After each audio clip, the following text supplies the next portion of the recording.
2028 में COP33 summit को भारत में होस्ट करने का प्रस्ताव भी रखता हूं। About 21 years after hosting the UN Conference of Parties, or COP meeting, India has once again made a strong pitch for hosting the 33rd edition of the event in the country in 2028. A lot has changed since India hosted the last COP summit on climate change in 2002. The World Meteorological Organization recently said that the decade of 2011 to 2020 was the warmest decade on record. Global mean temperature for the period was 1.10 degrees Celsius above the pre-industrial average. The world is racing against time to keep this rise below the 2-degree threshold. The proposal to host the COP33 summit in India was made by Prime Minister Narendra Modi during the just concluded COP28 meeting in Dubai. The PM said that India aims to reduce the emissions intensity of its GDP by 45% by 2030.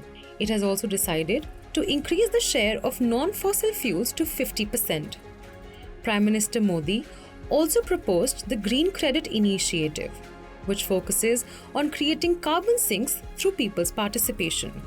Meanwhile, as the PM was attending the COP28 summit, a cyclone was brewing somewhere in the Indian Ocean.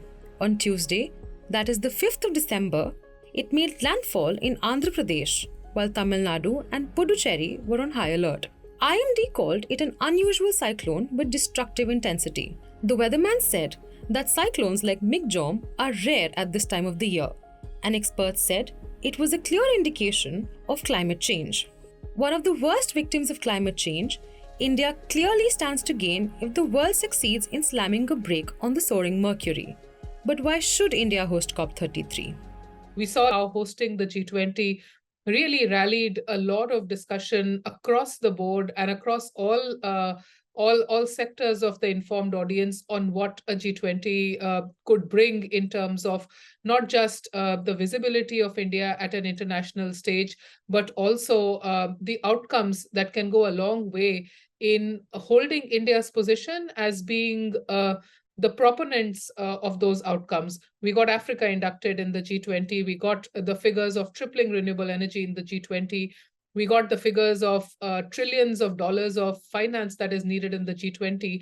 We need to continue to put pressure on developed countries who have not yet met their commitments. And when we reach 2028, it's going to be clear how we are doing in terms of our climate action, because 2030 is going to be a pivotal year when we have to reduce our emissions. So that will be a good time for us to assess the progress. On the sidelines of COP28, over 110 countries agreed to a renewable capacity tripling target.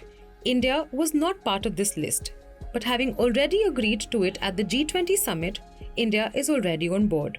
Our own renewable energy expansion plans involve a tripling of capacity by 2030. But there are challenges too. India has a rapidly growing demand for electricity, and most of it, consistently over 70%, is still produced from fossil fuels, mostly coal. Last 4 years, the share of fossil fuels contribution has seen a slight increase from 71.6% in 2020 to 73% in 2023. The share of renewables in producing electricity during 2022 to 23 was just 25.44%. India is also expanding very, very quickly its renewables share.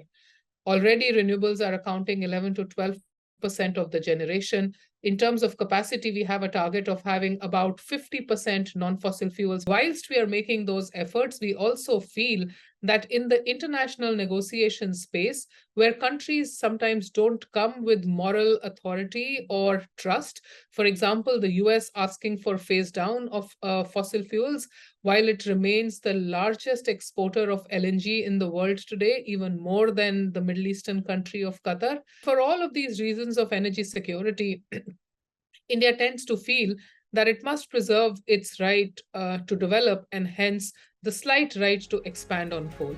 India, under the current government, has been positioning itself as the leader of the global south.